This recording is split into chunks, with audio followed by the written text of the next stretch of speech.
राधे राधे भक्तजनों। हम सब शिव को भोले क्यों कहते हैं?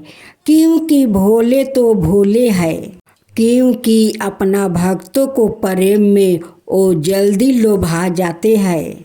इसलिए माता पार्वती ने अपना पति को एक नाम भोले को दे दिया।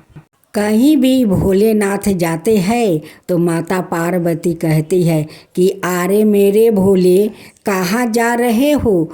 जरा भोजन करके तो जाओ। लेकिन कोई उन्हें प्रेम से बुलाते हैं तो आगे पीछे नहीं देखते हैं, वो सोझे चले जाते हैं अपना भक्त के पास से। इसलिए माता पार्वती उन्हें भोले कहकर बुलाती है। भोलेनाथ की जय हो, भोलेनाथ की जय हो, माता पार्वती की जय हो, माता पार्वती की जय हो। एक साहूकार था जो भगवान शिव का अनाय भक्त था। उसके पास धन आए, किसी भी चीज की कमी नहीं थी, लेकिन उसकी कोई संतान नहीं थी। और वो इसी कामना को लेकर रोज शिव जी के मंदिर जाकर दीपक जलाता था। उसके इस भक्ति भाव को देखकर एक दिन माता पार्वती ने शिव जी से कहा कि प्रभु, यह साहूकार आपका अनय भक्त है, इसको किसी बात का कष्ट है तो आपको उसे अवश्य दूर करना चाहिए। शिव जी बोले कि हे पार्वती, इस साहूकार के पास पुत्र नहीं है, यह इसी से दुखी रहता है। माता पार्वती कहती है कि हे ईश्वर, कृपा करके इसे पुत्र का वरदान दे दीजिए। तब भोलेनाथ ने कहा कि हे पार्वती, साहूकार के भाग्य में पुत्र का योग नहीं है। ऐसे में अगर इसे पुत्र प्राप्ति का वरदान मिल भी गया तो वो केवल 12 बरस की आयु तक ही जीवित रहेगा। यह सुनने के बाद भी माता पार्वती ने कहा कि हे प्रभु, आपको इस साहूकार को पुत्र का वरदान देना ही होगा। अनाथ भक्त क्यों आपकी सेवा पूजा करेंगे?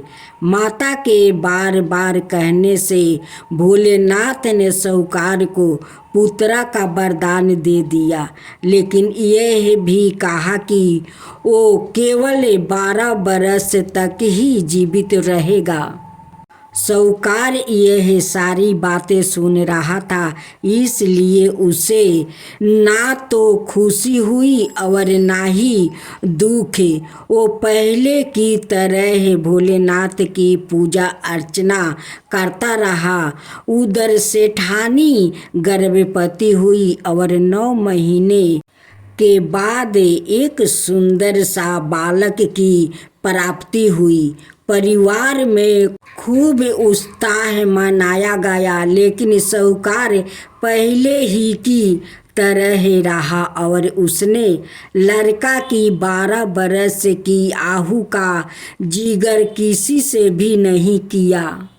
जब बालक 11 बरस की आयु हो गई तो एक दिन साहूकार की सेठानी ने बालक के विवाह के लिए कहा। तो साहूकार ने कहा कि वो अभी बालक को पढ़ने के लिए काशी जी भेजेंगे। इसके बाद उसने बालक के मामा जी को बुलाया और कहा कि इसे काशी पढ़ने के लिए ले जाओ और रास्ते में जिस भी स्थान पर रुकना, वहाँ यज्ञ करते और ब्राह्मणों को भोजन कराते हुए आगे बढ़ना।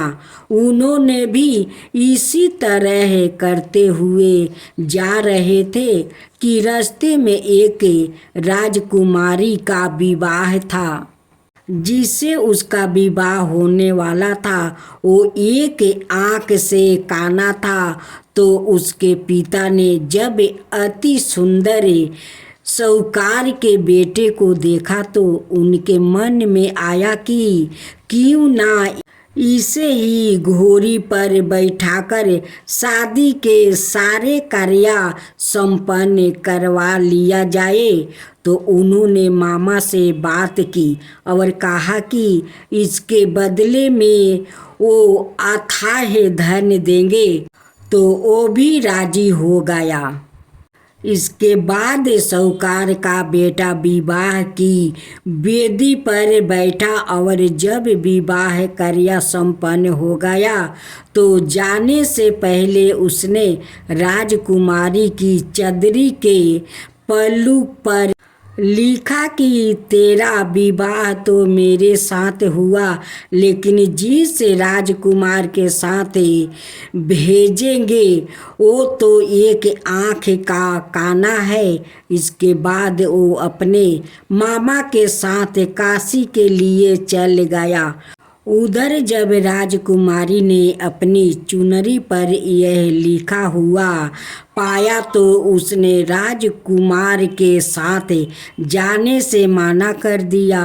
तो राजा ने भी अपनी पुत्री को बारात के साथ विदा नहीं किया। बारात वापस लौट गई। उधर मामा और भांजे काशी पहुंच गए थे।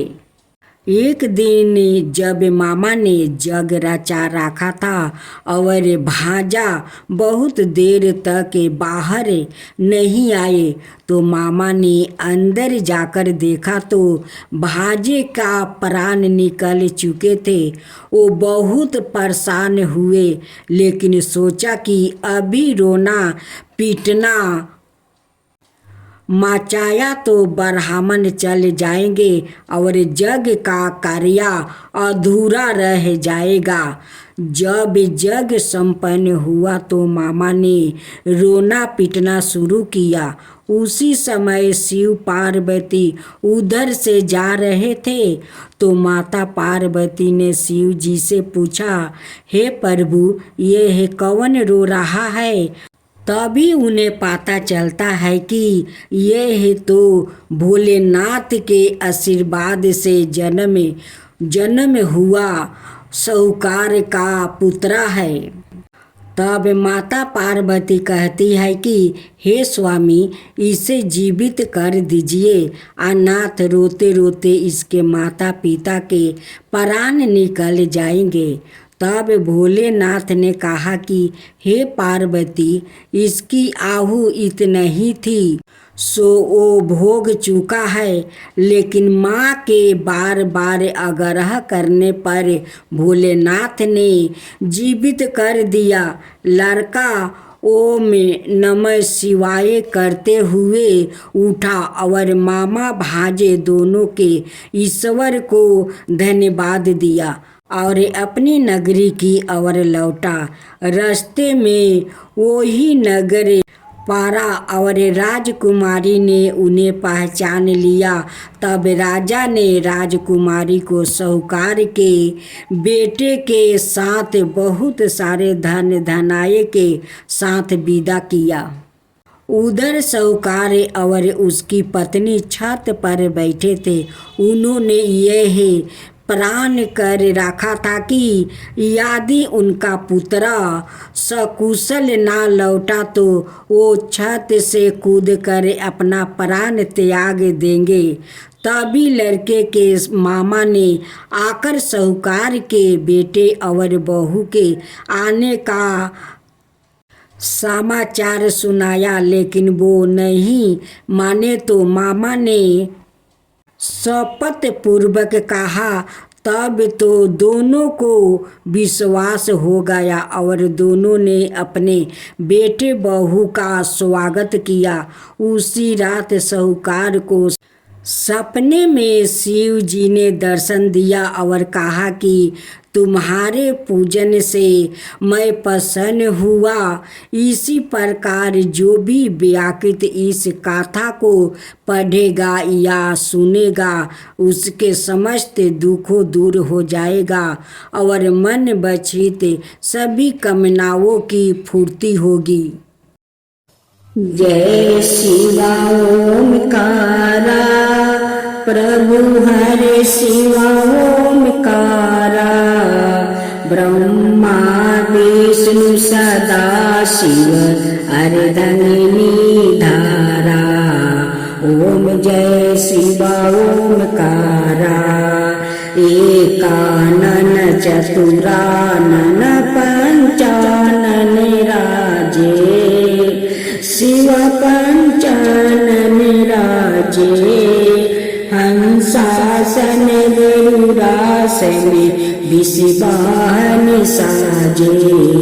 ओम जय शिवा ओमकारा, दो भुज चार चतुर भुज दस भुज अति सोहे, तीनों रूप निरखता त्रिभुवन जन मोहे। ओम जय शिवा ओमकारा, अक्षर माला बने माला मंगली माला तारी, चंदन मृग मद सोहे बोले सुभिकारी। ओम जय शिवा ओमकारा, श्वेतांबर पीतांबर बागंबर अंगे, सनकादिक बरे मादिक भूतादिक संगे। ओम जय शिवा ओमकारा, करके मध्यम कमंडल चक्र त्रिशूल धरता, जग करता जग भरता जग पालन करता। ओम जय शिवा ओमकारा, ब्रह्मा विष्णु सदा शिव जानते अविवेका, प्राण बचर के मध्यम याहे तीनों एका। ओम जय शिवा ओमकारा, तिरगुण शिव जी के आरती जो कोई नर गावे, शिवा जो कोई नर गावे। कहत शिवानंद स्वामी मन भजत शिवानंद स्वामी, मन वांछित फल पावे।